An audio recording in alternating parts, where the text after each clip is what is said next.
Hello everyone. Today, let's dive into the full, detailed developments of episode 14. Previously, Chen Chongsheng shook the entire Li Palace and the capital when he bypassed the Qingyun ranking and directly stepped into the Tongyu realm.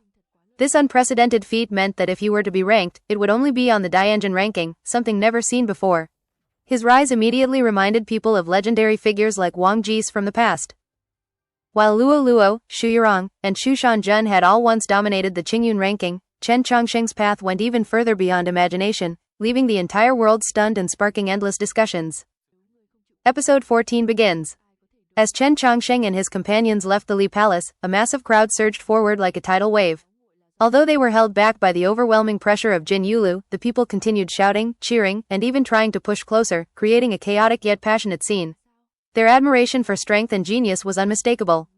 Even those who had lost bets on Chen Chongsheng now abandoned their resentment, replacing it with awe and respect.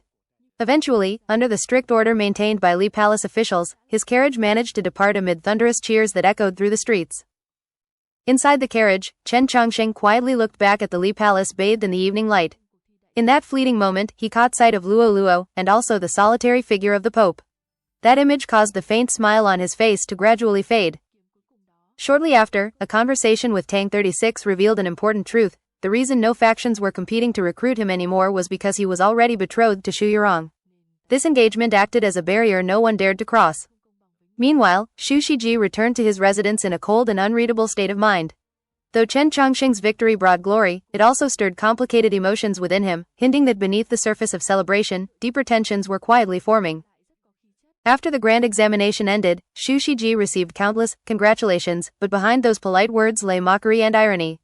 The very person he had never wanted, Chen Chongsheng, had become the top scholar and, by extension, his future son-in-law.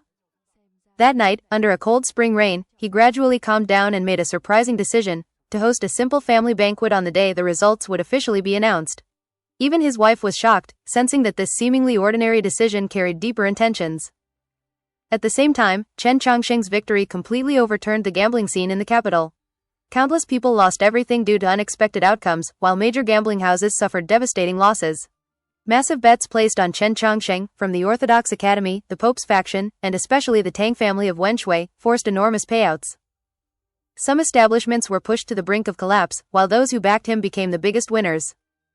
Yet all of this was merely the surface. Beneath it, hidden currents continued to flow, waiting for the right moment to erupt, most likely on the official results day. Interestingly, Chen Chongsheng and Tang 36 showed little to no interest in the enormous wealth they had gained. When they returned to the Orthodox Academy, the crowd still followed them, talking excitedly. However, attention soon shifted to the Academy's gate, destroyed during the previous autumn storm and never repaired. Its broken state made the Academy appear desolate, as if symbolizing unresolved conflicts from the past. Then, unexpectedly, the Tianhai family sent people to repair the gate using precious materials. This sudden action shocked everyone and raised suspicions. Was this a gesture of concession, or did it hide a deeper motive? Inside the academy, life remained simple and unchanged. The three returned to their daily routines, discussing Jie Shu and Chen Chongsheng's battle with Go Hanqi. Tang 36 was particularly astonished by Chen Chongsheng's breakthrough into the Tongyu realm, something all geniuses longed for. However, their conversation was interrupted by the urgent reconstruction outside, further amplifying the sense that something was not quite right. In the cold rain, Chen Chongsheng recalled the autumn storm and the Pope's intervention that once saved him.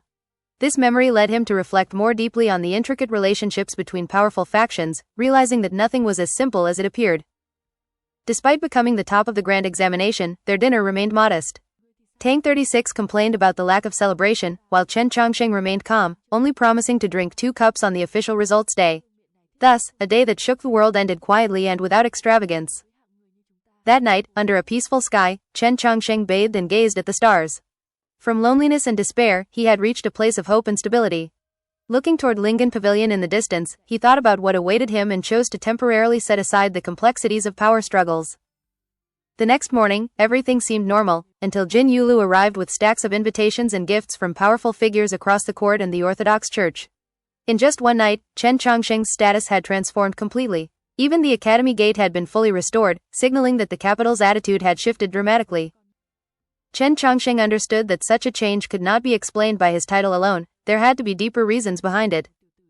Soon, the official results day arrived. The square before the Daming Palace was packed with people.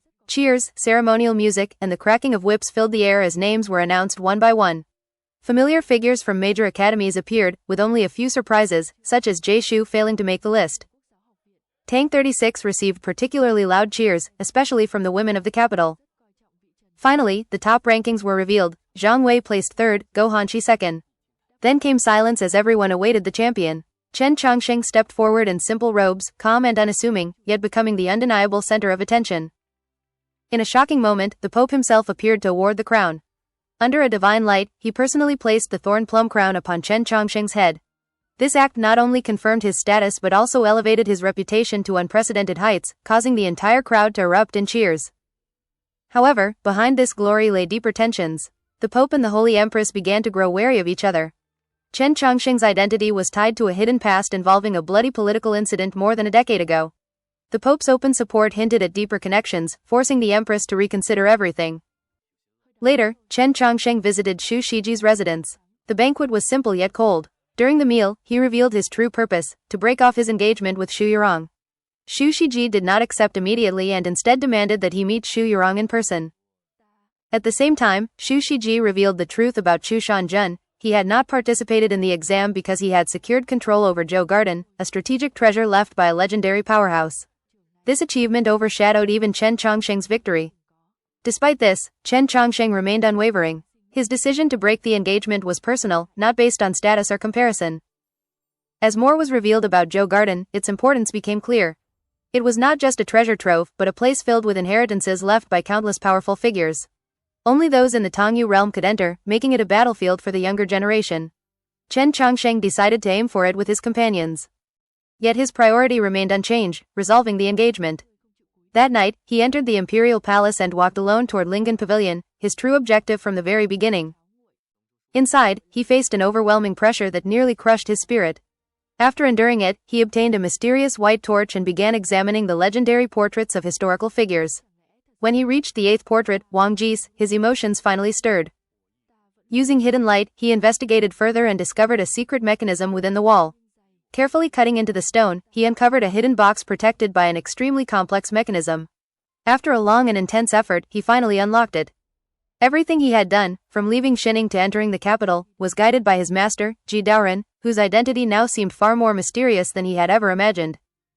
Standing before the opened mechanism, Chen Chongqing realized, if he wanted to defy fate, he first had to understand what fate truly was.